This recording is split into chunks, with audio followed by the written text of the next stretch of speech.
Carl Jung identified 8 markers of an exceptionally uncommon personality structure. If you find yourself in even a few of these descriptions, you belong to what can be termed the psychological vanguard. Through decades of clinical work, Jung concluded that a minute segment of the populace cultivates what he described as differentiated consciousness, a mode of engaging with reality that remains inaccessible to most. What's truly compelling is that these uncommon individuals frequently spend a lifetime believing they are somehow flawed. Jung's archives are filled with cases of people possessing extraordinary psychological depth who were persuaded by their culture that their intensity, their perceptiveness, their rejection of superficial explanations were personal failings rather than indicators of exceptional mental development. The most startling revelation was Jung's realization that these rare personalities are not merely different. They are evolutionarily progressive. They embody the next developmental phase of human awareness. Let's delve into the heart of Jungian theory to uncover these 8 definitive signs. If you see your own reflection in these patterns, every time you were told you were too much will finally be understood. You aren't too much for the world. The world has not yet caught up to you. This is Jung's crucial insight that mainstream psychology often overlooks. The very traits that make you feel like an outsider are not defects. They are enhancements. You are not broken. You are a breakthrough. Jung famously stated, "The privilege of a lifetime is to become who you truly are." But what if your authentic self doesn't conform to society's narrow conception of normality? What if your passion, your profundity, your inability to accept a life on the surface are proof of what I term an advanced psychic structure? Consider this from an evolutionary standpoint. Historically, the individuals who propelled humanity forward were those who could not acquiesce to the established order. They were the questioners, the profound feelers, the visionaries who saw potential where others saw none. Yet in a tragic paradox, society instructs these remarkable people to suppress their most potent strengths. You've likely been labeled as overly sensitive, too intense, or unnecessarily complex. But Jung recognized that these alleged weaknesses are actually hallmarks of psychological differentiation, the uncommon capacity to perceive and process reality at a stratum most people never access. Contemporary neuroscience is now validating Jung's foresight. Research on sensory processing sensitivity confirms that a significant minority of the population has nervous systems that assimilate information more thoroughly.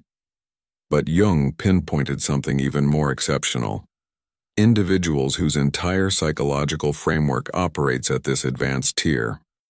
The most extraordinary part? These rare individuals often conceal their capacities, having been taught to view them as burdens. You've learned to soften your brilliance because others find its intensity confronting. Let me unveil the first sign of what I call psychological distinctiveness. Sign 1.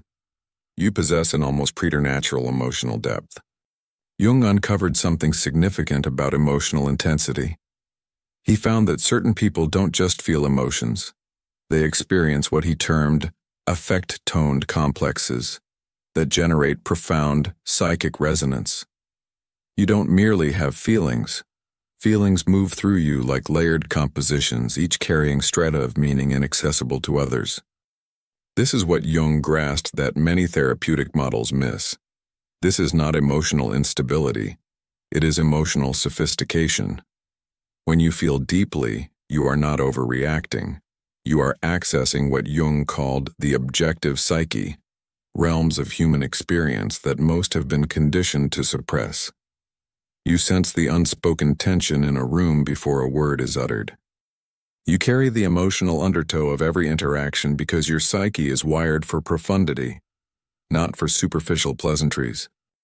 Jung wrote, "Everything that irritates us about others can lead us to an understanding of ourselves. But for you, everything illuminates pathways to comprehension that others cannot even perceive." Sign 2. You interrogate reality with what I call sacred inquiry. According to Jung, the majority live unconscious lives, accepting social conditioning without scrutiny. But you are compelled to dig deeper. Jung would have identified you as possessing an active thinking function that refuses superficial answers. You don't just ask what, you ask why. Why do people remain in diminishing relationships? Why do we tolerate systems that hinder human flourishing? Why do we pretend that shallow dialogue constitutes genuine connection? Jung called this the transcendent function, the psychological capacity to see beyond present constraints. While others accept the status quo, you are already envisioning alternatives. What could be more authentic? What could honor the full spectrum of human potential? But here is what I have observed about individuals like you. Your inquiries threaten the comfortable illusions of others. When you pose profound questions, you are not merely seeking answers, you are challenging the psychological defenses that keep people feeling secure in their limitations. If you've ever been told you overthink or are too inquisitive, comment, "My curiosity is sacred." Sign 3. You have cultivated what I call conscious autonomy. Jung said, "The most terrifying thing is to accept oneself completely. You have learned to do precisely this, not by choice but by psychological imperative." Jung's research indicated that distinctive personalities often develop individuated consciousness earlier than others, typically through hardship. Here is what Jung understood that many miss. Your autonomy is not a defense mechanism. It is an accomplishment. You have learned through experience that relying on others for your self-worth is psychological quicksand. So, you reconstructed yourself from the foundation. You stood your ground, often alone, and forged an identity that could not be dismantled by external opinion or absence. Jung called this process individuation, the psychological journey toward wholeness. Most never complete this journey because it demands confronting what Jung termed the shadow, all the parts of yourself you were taught to disown. Your solitude is not loneliness, it is sanctuary. It is where you remember who you are beneath the roles and expectations. Jung believed this self-knowledge is the bedrock of all psychological health. Sign 4. You operate with what I call hyper-perceptive awareness. Jung transformed psychology when he identified intuition as a legitimate cognitive function. He described it as perception via the unconscious, which delivers ideas, images, possibilities, and solutions through a largely unconscious process. You don't just observe people, you decipher their psychological signatures. You detect micro-expressions, energetic shifts, and the weight of unspoken words. Jung would have seen this as evidence of active imagination, the ability to perceive beyond the literal. When someone claims they are fine, but their entire being radiates distress, you cannot ignore it. When a room is thick with attention everyone else denies, you feel it viscerally. This is not paranoia, it is psychological sensitivity functioning at a level most never develop. But Jung cautioned that without learning to guard the sensitivity, it will deplete you. You can end up becoming an unpaid therapist for everyone around you, managing emotional undercurrents and carrying pain that is not yours to bear. Sign 5. You prioritize meaning above all else. Jung observed, "The privilege of a lifetime is to become who you truly are. But what if being true to yourself means rejecting everything society tells you to desire?" Jung discovered that certain psyches are constitutionally incapable of living inauthentically. You don't merely choose meaning over popularity, your psyche demands it. You have likely tried living for external validation, following prescribed scripts and performing expected roles. Jung would have instantly recognized the symptoms, that gnawing emptiness, the sense of betraying something essential, the quiet desperation beneath any applause. According to Jung, when you live against your psychological nature, you don't just feel uneasy. You develop neurotic symptoms. Your psyche actively rebels against inauthenticity. You cannot pretend that shallow goals matter. You cannot feign excitement over achievements lacking substance. You cannot build relationships on convenience instead of genuine connection. Your psychological constitution forbids it. But Jung identified something remarkable about those who prioritize meaning. They become what I call evolutionary catalysts for human consciousness. By refusing to settle for less than authentic connection, you compel others to face their own inauthenticity. Sign 6. You have repeatedly outgrown people and environments. Jung said, "The greatest tragedy of the family is the unlived lives of the parents." But what happens when you refuse to live an unlived life?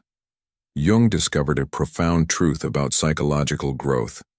It is often a solitary pilgrimage.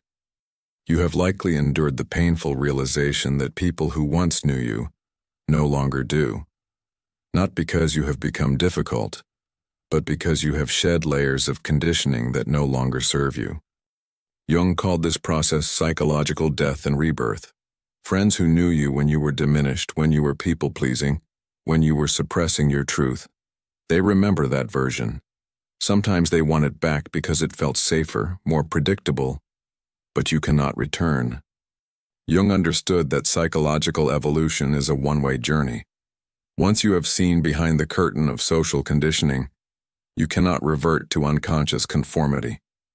If people seem unsettled by your growth and petition for your former self, comment, "My evolution is not negotiable."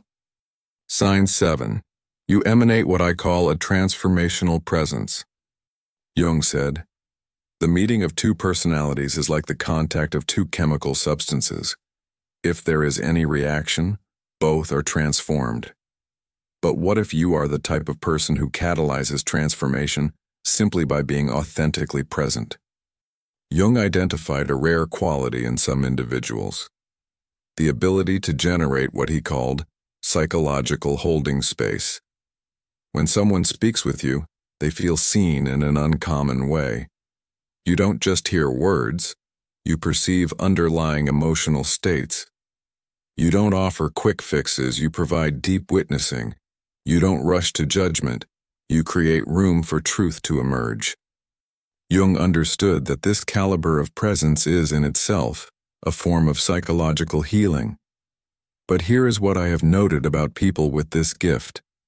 They often deplete themselves by giving it too freely. You become so adept at holding space for others that you neglect to request space for yourself. Jung discovered something vital about highly empathetic personalities. They often develop a helper syndrome, a pattern of unconscious self-sacrifice that ultimately benefits no one. The work is not to stop caring. The work is to cultivate discernment. Sign 8. You intuit a purpose that has not yet taken form. Jung said, "Your vision will become clear only when you can look into your own heart. Who looks outside, dreams. Who looks inside, awakens." If you feel a persistent sense of being destined for something beyond the ordinary, Jung would have recognized this as the transcendent function, your psyche's drive toward individuation and purpose. You feel it, that restless certainty that you have something to contribute, something to build, something to express. It may not yet be defined, but it is undeniable. Jung interpreted this as evidence of creative potential-seeking expression. This isn't about fame or recognition, it's about alignment. The psychological imperative to live in harmony with your deepest nature. Jung found that people who ignore this summons often develop neurotic symptoms: anxiety, depression, a sense of meaninglessness. But here is Jung's most profound insight about purpose-driven individuals. Your calling is not merely personal, it is transpersonal. You are not here solely to fulfill yourself. You are here to participate in the evolution of consciousness itself. Jung dedicated his career to studying personalities like yours. He described people with these traits as differentiated individuals, those who have developed a psychological complexity allowing them to perceive, feel, and comprehend at levels most never reach. Jung also mapped the developmental stages for these uncommon personalities. Understanding your current stage is crucial for your continued growth. Stage 1. The unconscious outsider. You feel different but don't understand why. You experience the traits but see them as problems to be solved, not gifts to be nurtured. You strive to conform, to fit in, to be normal. The psychological strain, however, is immense. Jung observed that individuals at this stage often develop persona rigidity, becoming so focused on appearing normal that they lose touch with their authentic selves. Stage 2. The awakening individual. You begin to recognize your traits as potentially valuable. You start to understand Jung's concept of psychological types and identify your own placement. You commence the process of shadow integration, reclaiming the parts of yourself you were taught to reject. This is where you cease apologizing for your depth and start claiming it. You begin establishing boundaries with those who would dim your light and seek out others who can meet your level of authenticity. Stage 3. The individuated consciousness. You have fully integrated your rare traits into a coherent identity. You understand your purpose and live it deliberately. You have developed what Jung called psychological wholeness, the ability to be authentically yourself while remaining in relationship with others. At this stage, you become a beacon for other rare souls. You don't just live authentically. You grant others the permission to do the same. You become a catalyst for collective consciousness evolution. If you are ready to cease concealing your rare traits and start fully owning them, comment, "I am psychologically distinct." But Jung issued a crucial warning that most uncommon personalities never learn. You must integrate your shadow, or your gifts will become your prison. What does this mean? Even distinctive individuals possess unconscious aspects that can sabotage their growth. Jung identified several common shadow patterns. The superiority shadow. You begin to see your distinctiveness as proof you are better than others rather than simply different. This leads to isolation and arrogance. The messianic shadow. You become convinced it is your duty to awaken or heal everyone around you. This leads to burnout and resentment when your efforts are unappreciated. The martyrdom shadow.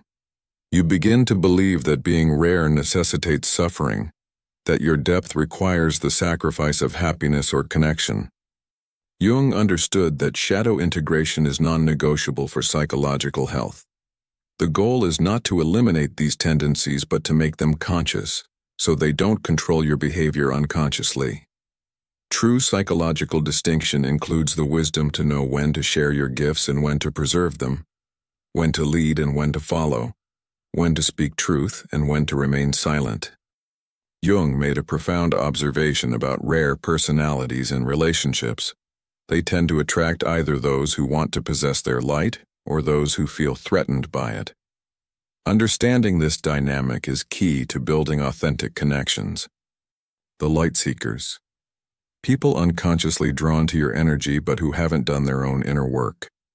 They want you to be their therapist or guru, loving your gifts, but not necessarily you as a whole person. The light dimmers. People who feel threatened by your intensity and constantly urge you to be more reasonable.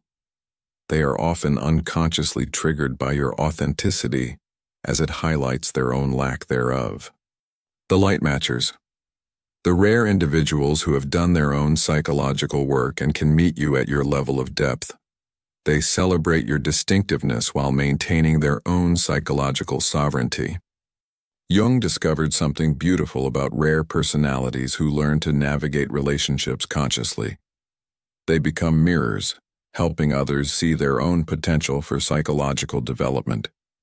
The key is learning what Jung called psychological discrimination, the ability to discern who is capable of an authentic relationship. But here is Jung's understanding that changes everything. With psychological distinction comes responsibility.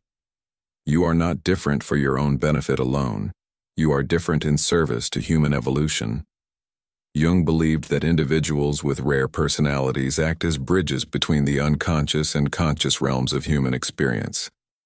Through your depth, your questions, your refusal of shallow answers, you help humanity advance. This is why you cannot settle for the ordinary. This is why superficial connections feel hollow. This is why you would rather be alone than pretend. Your psyche knows you have work to do, and that work demands authenticity, depth, and courage. Jung also warned against psychological inflation. The danger of believing your rarity makes you superior, rather than simply more responsible. The key is to hold both humility and power, understanding you are distinctive without believing others are less valuable. Your sensitivity is not a weakness to be managed. It is an intelligence to be applied. Your intensity is not too much.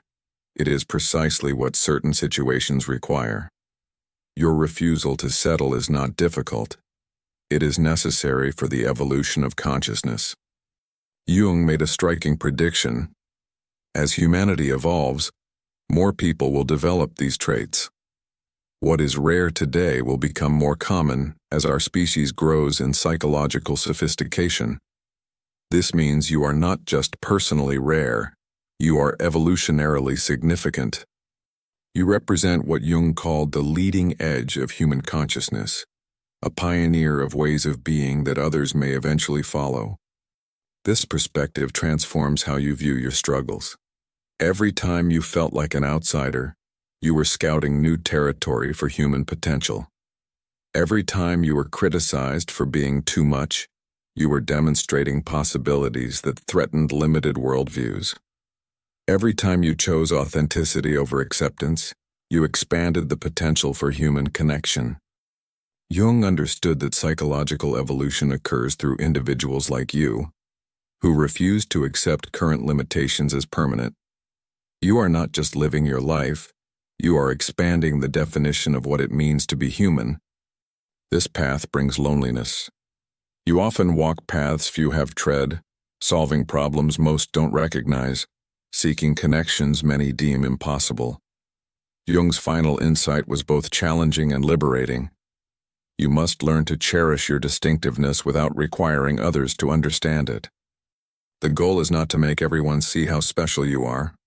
The goal is to embody your gift so completely that you become a living testament to what's possible when someone embraces their authentic nature. This means accepting that some will never comprehend your depth, some will be threatened by your questions, and some will try to dim your light because it makes them uncomfortable with their own. But Jung discovered a beautiful consequence for those who fully embrace their psychological rarity. They become magnets for others, ready to embrace their own uniqueness. You don't need universal understanding. You need to find the few who can match your level of consciousness. The world needs your questions, your sensitivity, your refusal to accept limitations as final. But you must offer these gifts consciously, strategically, and sustainably. You must learn to be both powerful and protective, both open and discerning. Jung wrote, "The most terrifying thing is to accept oneself completely." You are learning to do exactly that, and in doing so, you are giving others permission to do the same. Remember what Jung identified about these exceptionally uncommon personalities. The 8 signs we've explored are not just individual traits. They are evidence of an advanced psychological architecture. Jung wrote that the privilege of a lifetime is to become who you truly are. But for people like you, becoming who you truly are means accepting that you operate at a level of psychological sophistication that most never develop. Your emotional depth is not oversensitivity.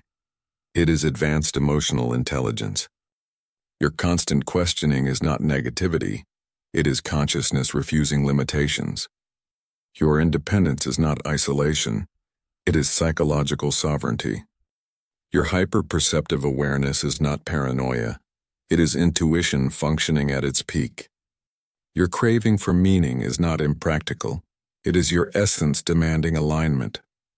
Your pattern of outgrowing people is not coldness, it is evolution in motion. Your transformational presence is not manipulation. It is authenticity creating space for truth. Your undefined purpose is not confusion. It is potential seeking its expression. If even half of these signs resonated with you, you are not just different. You are part of what Jung believed was humanity's next evolutionary step.